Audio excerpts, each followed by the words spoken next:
Captain's log, stardate 9158. Guys, I actually went and I looked up the stardate for today, but I can't remember it long enough to sit down and say it out loud. I thought it was going to be a really cool opening, and now here I am.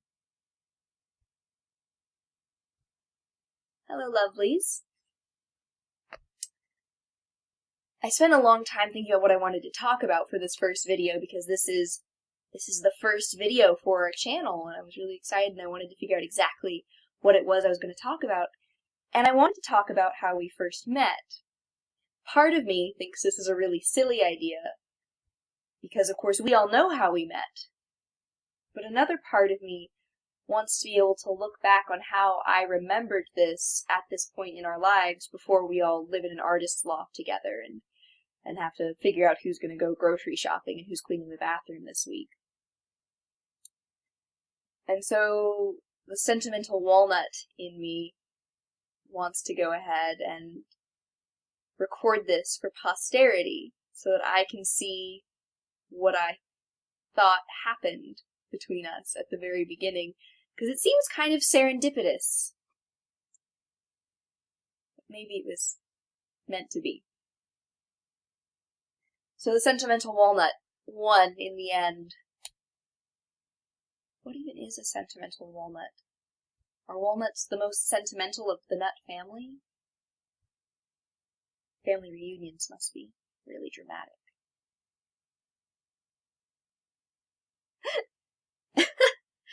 This is going to be a very silly video, because I'm so uncomfortable in front of the camera right now, and I haven't warmed up to it. I always think of it like I met Caitlin first, which I guess in a way is true, but I had first contact with Connor. I saw him across the room and was like, alright, I'm going to befriend this person, whether they like it or not. You were doomed from the start, Connor, I'm sorry. And then at the next part of the story, I can never remember if it was Mary Nix or Caitlin that I started talking to first. So Caitlin, in your video, you can answer this for me if you came upon Mary Nix and I, or if Mary Nix came upon you and I. Because I just sort of remember you and Mary Nix. That's how I remember it.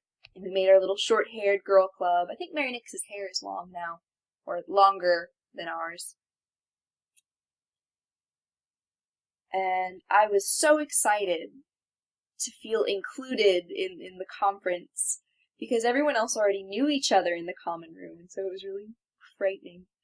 And so it was really comforting to meet you. And of course, now we all know that we were meant to be together and that we were just souls brushing up against each other after having lost each other for hundreds of years.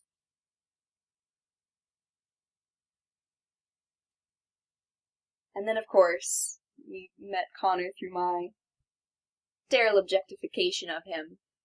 So I'm sorry, Connor, that our friendship is born out of all of us thinking you were really hot.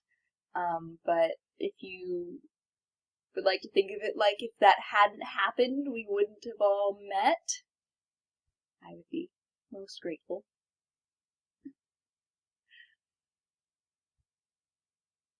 And so we were going to lunch, we put our things down at Connor's table because I saw it. I saw where he put his things down. I'm very observant. You guys know this. And I walked out to him in my best bro voice, was like, hey, we put our stuff down with yours, there's nowhere else to sit, which was a total lie. There are so many open tables. I blatantly lied to you, and I'm sorry, but not especially. And now here we are, making videos to send to each other through the ether of our lives. I'm really excited about this project, though. I'm so excited to be able to share parts of my life with you guys that normally I couldn't share with you through normal conversation. I can hear the small pregnant cat that lives under my bed snoring. It's a little distracting. She's very cute, though. And I think this will be a good way to tell you things that I can't tell you in conversation, because it's kind of weird if I am constantly going on about light refraction through the air and how it changes our view of the sky. I think that's It's a little weird. You can't always bring that up in 5-minute snippets of conversation. But I think this will be a really good way for us to keep in touch. Because we're all going to be in such incredibly different places in our lives soon. Connor and I will probably be going to different colleges, so it would be nice if we both went to the same place. Caitlin, you'll be finishing up school where you are. And I want to be able to record those experiences with you and to live that with you and know what you were thinking day to day and what stopped you as you were walking to your locker. And I want to be able to share that with you guys. This got really cheesy. I'm sorry. I'm sorry that now I've set the tone to be incredibly cheesy. One last thing before I go. I was listening to my iPod in my car and I heard a song that made me think of you two. And it's called Atlas Hands by Benjamin Francis Leftwich. And the lines that made me think of you guys were, I will remember your face because I'm still in love with that place. And when the stars are all that we share, will you be there? And that was a really cheesy note to leave us on. I'm actually going to punch myself in the throat. Oh God, I'm so gross and cheesy. Just someone please put me out of my misery. Okay, so happy Monday. I love you. Bye.